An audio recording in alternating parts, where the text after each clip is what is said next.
নমস্কার বন্ধুরা, স্বাগত জানাচ্ছি সবাইকে আমার আজকের ভিডিওতে। এই প্রচন্ড গরমে আজ আমি নিয়ে এসেছি একদম ঘরোয়া এবং অত্যন্ত মুখরোচক একটি রেসিপি, কাঁচা আমের চাটনি। এই গরমে শরীর ঠান্ডা রাখে এবং আপনার খাবারেও একটি ভিন্ন স্বাদ যোগ করে। চলুন তাহলে দেখে নিন আজকের এই লোভনীয় চাটনির রেসিপি। প্রথমে এখানে আমি কিছু কাঁচা আম ভালোভাবে ধুয়ে আমের খোসা ছাড়িয়ে পাতলা স্লাইস করে কেটে নিয়েছি। এবারে চুলায় একটা কড়াই বসিয়ে তাতে পরিমাণ মতো তেল গরম করে কিছু সরিষা ও শুকনো মরিচ ফোড়ন দিয়ে একটু নাড়াচাড়া করে ভেজে নিব। এবারে দিয়ে দিচ্ছি সেই কেটে রাখা আমগুলো। এবার এতে স্বাদ মতো লবণ ও হলুদ গুঁড়া দিয়ে 2 থেকে 3 মিনিট অল্প আঁচে নাড়াচাড়া করে একটু ভেজে নিব।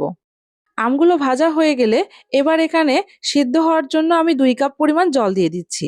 এখন একটু নাড়াচাড়া করে দিয়ে 5 মিনিটের জন্য ঢাকনা দিয়ে রান্না করব।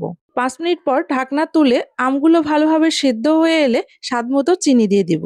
চিনিটা দিয়ে ভালোভাবে মিশিয়ে আরো 5 থেকে 6 মিনিটের মতো রান্না করে নেব। এবার যখন চাটনিটা ভালোভাবে ফুটে ঘন হয়ে আসবে তখন 1 চামচ ভাজা মশলার গুঁড়ো দিয়ে ভালোভাবে নাড়াচাড়া করে সুন্দরভাবে নামিয়ে নিব। দেখলেন তো বন্ধুরা, কত সহজেই তৈরি হয়ে গেল কাঁচা আমের টকঝাল মিষ্টি চাটনি। আর আজকের ভিডিওটা ভালো লেগে থাকলে অবশ্যই একটা লাইক কমেন্ট শেয়ার করবেন। আর আমার চ্যানেলটা যারা এখনো পর্যন্ত সাবস্ক্রাইব করেননি অবশ্যই সাবস্ক্রাইব করে আমার পাশে থাকবেন। ধন্যবাদ সবাইকে।